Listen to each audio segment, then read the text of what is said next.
കേന്ദ്ര ആഭ്യന്തരമന്ത്രി അമിത്ഷാ കേരളത്തിലെത്തി പ്രസംഗിച്ച വാക്കുകൾ കേട്ട് കേരളം കോരിത്തരിച്ചു എന്ന് വേണം പറയാൻ. അമിത്ഷായുടെ ഓരോ വാക്കിലും കേരള മണ്ണിൽ 1000 പൊൻതാമരകൾക്ക് വേര് പിടിച്ചു.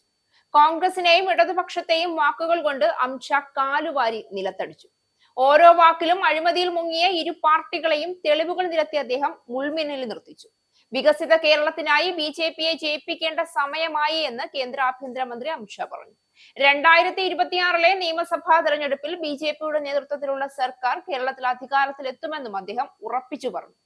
കേരളത്തിൽ ബി.ജെ.പിയുടെ ഭാവി ശോഭനവും കരുത്തുറ്റതുമാണ്. 15 വർഷമായി കേരളത്തെ വീക്ഷിക്കുന്നുണ്ട്. ഇവിടത്തെ രാഷ്ട്രീയം മനസ്സിലാക്കുന്നു. ബി.ജെ.പിയുടെ ലക്ഷ്യം കേരളത്തിന്റെ വികസനമാണ് എന്നും CPM-ന്റെ ലക്ഷ്യം അണികളുടെ വികസനമാണ് എന്നും അദ്ദേഹം പരിഹസിച്ചു. തദ്ദേശ നിയമസഭാ തെരഞ്ഞെടുപ്പിന് ഒരുങ്ങാനും പ്രവർത്തകർക്ക് അദ്ദേഹം നിർദ്ദേശം നൽകിയിട്ടുണ്ട്. കേരളത്തിൽ ബി.ജെ.പിയുടെ ഭാവി ശോഭനമെന്നും കേന്ദ്ര ആഭ്യന്തരമന്ത്രി അമിത്ഷാ അഭിപ്രായപ്പെട്ടു. തിരുവനന്തപുരത്ത് ബി.ജെ.പി നേതൃസംഗമം ഉദ്ഘാടനം ചെയ്ത് സംസാരിക്കുകയായിരുന്നു അദ്ദേഹം.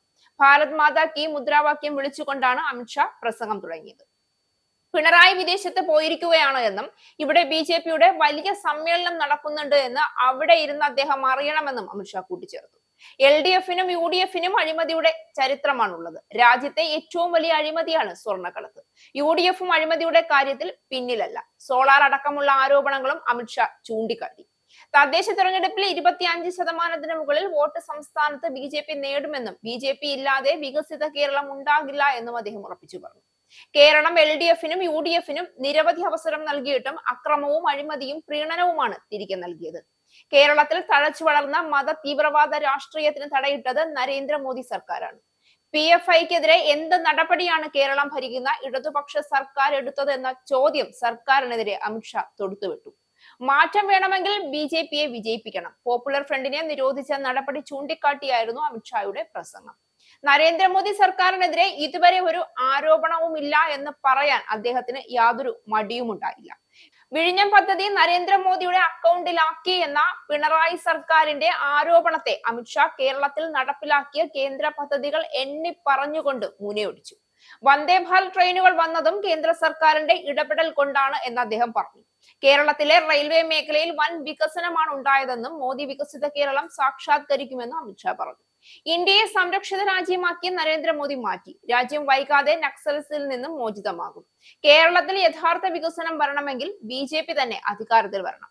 LDF-ഉം UDF-ഉം മാറി മാറി വന്നിട്ട് കാര്യമില്ല. തദ്ദേശ തെരഞ്ഞെടുപ്പിൽ 25%-ലധികം വോട്ടുകൾ നേടണം. ഇന്നു മുതൽ നവംബർ വരെയുള്ള സമയം ബി.ജെ.പിയുടെ വികസിത കേരളം സ്വപ്നത്തിന് വേണ്ടി സമർപ്പിക്കാൻ തയ്യാറാണോ എന്ന് അമിത്ഷാ അണികളോട് ചോദിച്ചു. കേരളത്തിലെ ഓരോ ബൂത്തുകളിലും ബി.ജെ.പി വളരുകയാണ്. ഭാരത് മാതാ മുദ്രാവാക്യം വിളിച്ചു കൊടുത്തുകൊണ്ടാണ് അമിത്ഷാ തന്റെ പ്രസംഗം അവസാനിപ്പിച്ചത്. കേരളത്തിലെ പുതിയ നേതൃത്വ മാറ്റം കൊണ്ടുവരുമെന്ന് കേന്ദ്ര ആഭ്യന്തരമന്ത്രി അമിത്ഷാ ഇന്ന് രാവിലെ ഒരു ഇംഗ്ലീഷ് മാധ്യമത്തിൽ എഴുതിയ ലേഖനത്തിൽ പറഞ്ഞിരുന്നു. പുതിയ അധ്യക്ഷൻ രാജീവ് ചന്ദ്രശേഖർ സംഘടനയ്ക്ക് പുതിയ ഊർജം നൽകുമെന്ന വിശ്വാസവും അദ്ദേഹം ആ ലേഖനത്തിൽ പങ്കുവച്ചിട്ടുണ്ട്. പുതിയ ദേശീയ അധ്യക്ഷനെ ഉടൻ തീരുമാനിക്കുമെന്നും ആ പേര് അന്തിമമായിട്ടില്ല എന്നതും കുറിപ്പിൽ സൂചിപ്പിക്കുന്നുണ്ട്. RSS-ഉമായി തർക്കമുണ്ടെന്നത് മാധ്യമങ്ങളുടെ സങ്കല്പ കഥകൾ മാത്രമാണ് എന്നും ലേഖനത്തിൽ അദ്ദേഹം പരാമർശിച്ചു.